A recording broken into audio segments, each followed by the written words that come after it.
Hey guys, welcome back to Stratford Sit Down, and today we have a special edition for y'all because it's Black History Month. You already know we have Tenaj with us, and then I'm your host Taylor and Emma. Alright, so we're just gonna start off like we started the last episode with our burst of first, and basically I'm just gonna ask you a first, and you have to answer as fast as you can. Alright, you ready?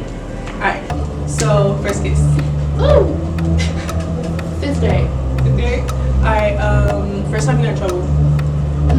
Second grade. Let's see, like, first Valentine's Day you remember? Third grade. Third grade?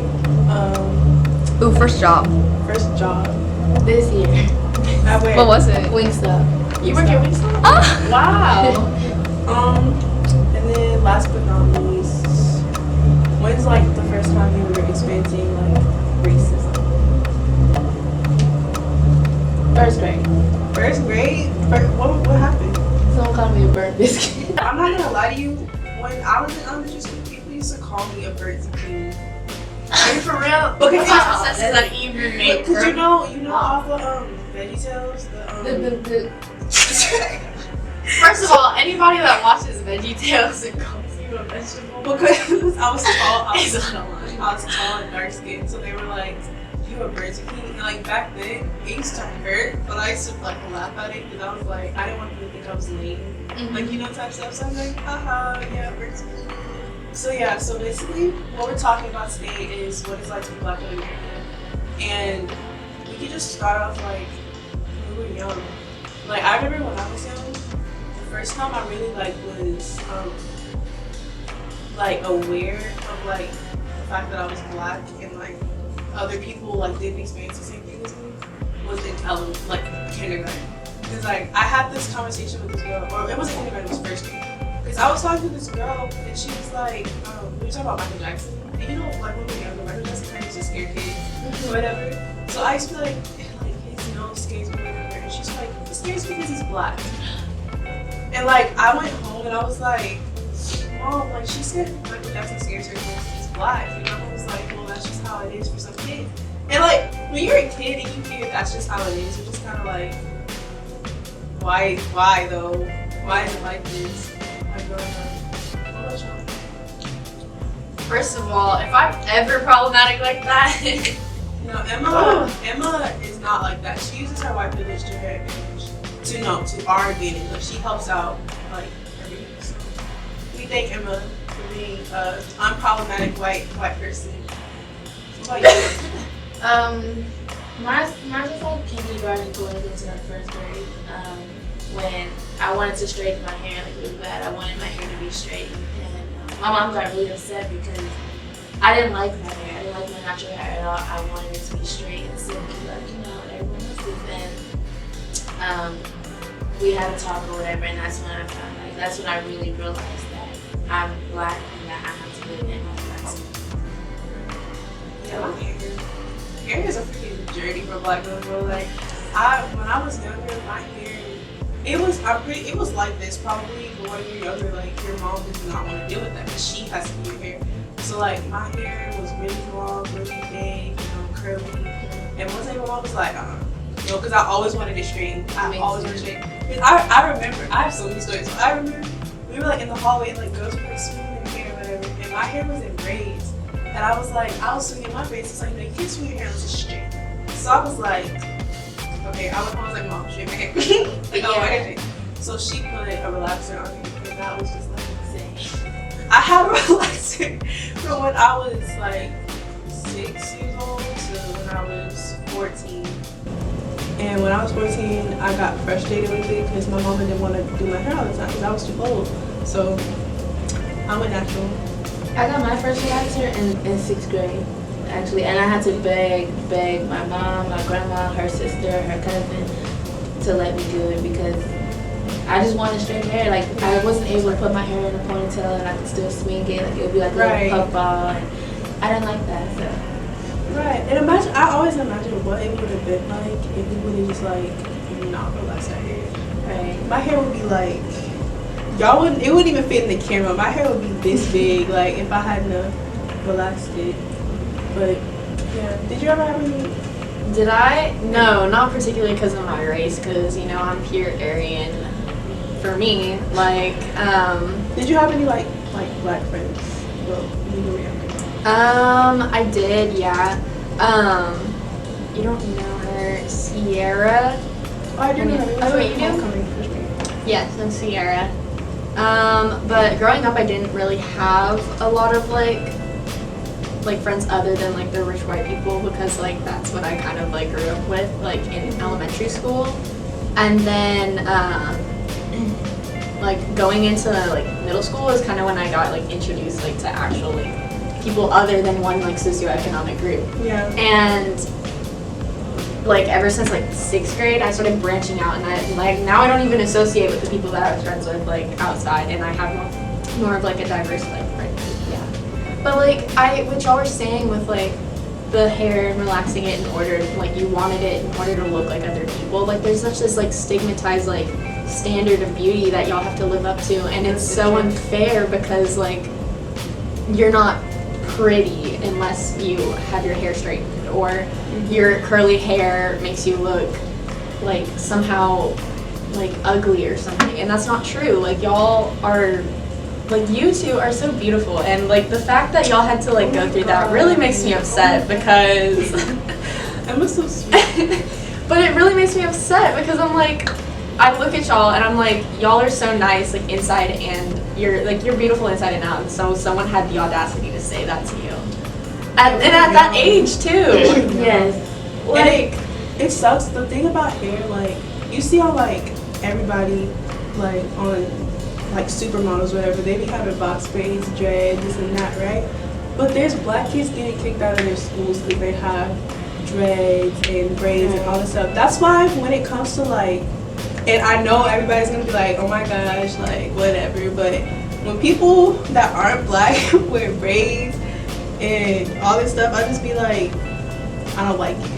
I don't. Why don't you Because like it? it's just like y'all want to wear our hairstyles and you want to say the N word or whatever, but you don't want to respect us. Right. It'd be like the like Latinas like that don't like black girls, but want to like say the N word and, you know, wear box braids or whatever. Like, that's our culture, sis. If you don't like us, then why do you want our culture? Right. Or even like when you say like how they don't like it, like when people say, oh, she don't have a lot of hair, she has weave in her hair, and I'm gonna pull your weave out. It's just weird comments about weave, yet you guys are wearing it. So Exactly. You'd be like, y'all bald headed, that's why y'all wear weaves. No, baby, we wear weaves to protect our hair. Alright, like I have it, I promise. This is shrinkage. I have hair. I wear braids so that it can grow more. Alright, if y'all wear that, your hair will fall out. Like that baby, she thinks so. She gonna say, why are y'all wearing braids? But why can't I wear braids, but y'all wear weaves? oh, I seen that.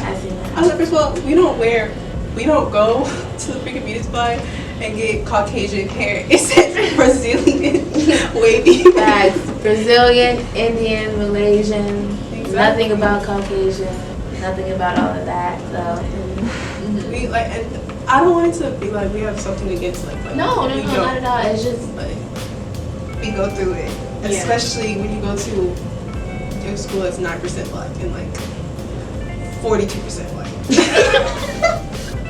So hey guys, we're back now, and we're just gonna continue what we were saying. So We're talking about cultural appropriation, like with with hair. white people wearing like hairstyles. Like, I don't know, I don't really like get into the topic that much because like it's not my place to like talk on, but I just kind of think it's ridiculous. Like, why are you doing that? Like, why are you like?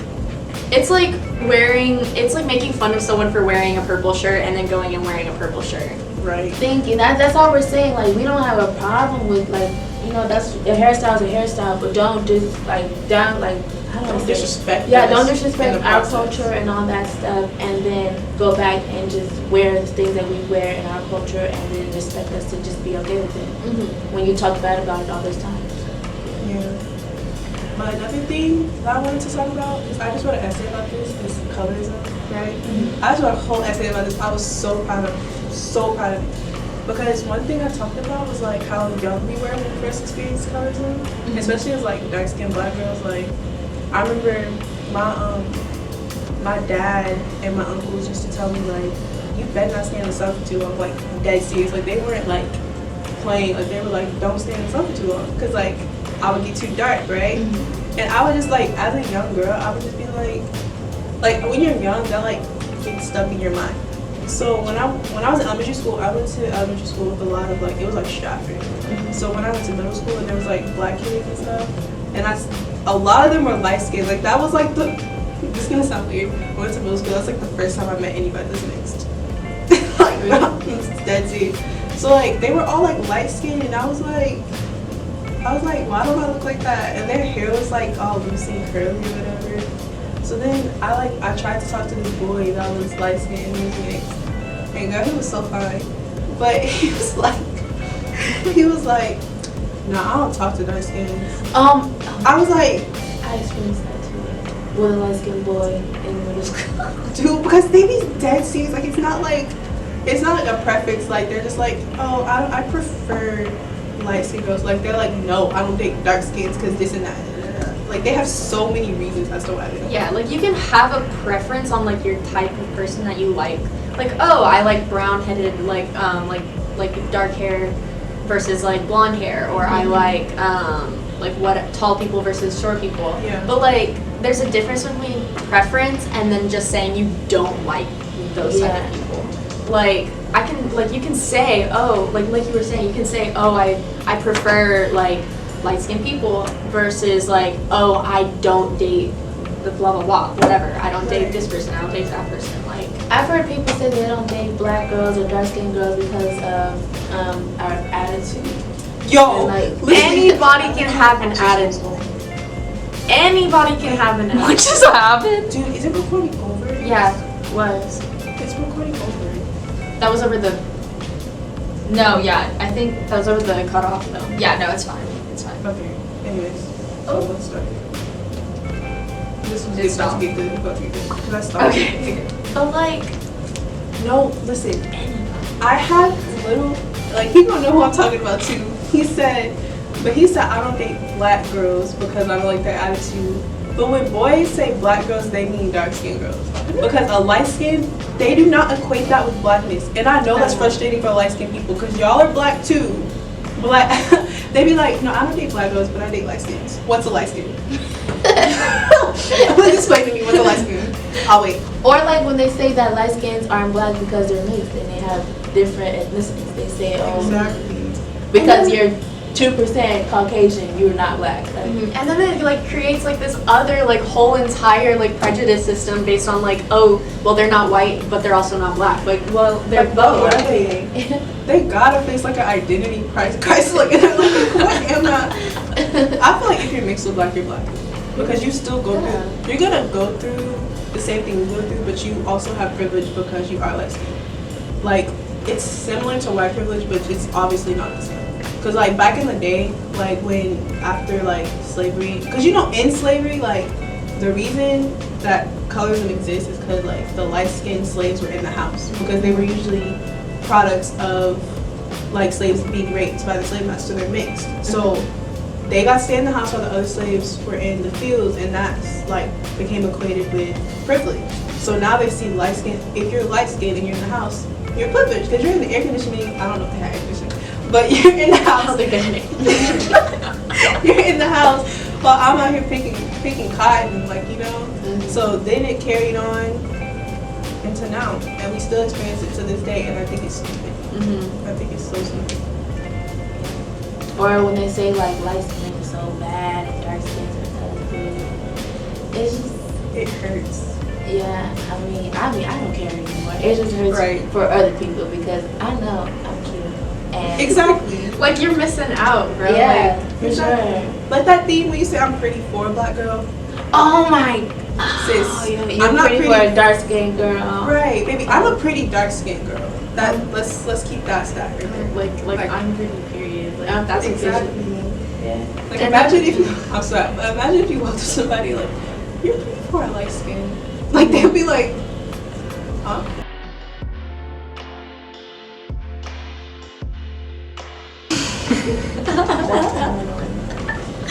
What were you gonna say? I was just going beep beep beep for the bell. I wasn't saying anything. So what is, since we're talking about all this stuff that we dealt with as young black girls, like what is something you would say to like your younger black self? Your young black girl? I would say to love yourself for you and not try to be someone else that you're not. Live in the skin that you are in, and that's it. Alright, I would say don't look at other girls, especially not other races, and compare them to yourself because you're you and you're gonna, like, your dark skin's not gonna go away. Like, I promise, like, it's gonna be there. You can't bleach your skin because your mom's not gonna let you. That would hurt so bad. Michael Jackson bleached his skin because he had bit of lipo. Yeah, but he was already turning yeah, you're young. But Lil Kim, she bleaches her skin because she didn't Oh fit my the God. preferences Black of China black men. bleached her skin. And I also have a message for our black boys out there. Stop putting your own race down, please. Especially black girls. Like, if you are as dark as me or darker than me, and you tell me you don't like me because I'm dark, that's self-hate. That's self-hate, baby. Like, you don't love your own skin, so you're hating on me. You're projecting. Please stop. Please stop. But on that note, we will end this episode of Stratford Sit Down. I really hope you enjoyed it. Tenaj, I love you. And we will see y'all next episode. Bye.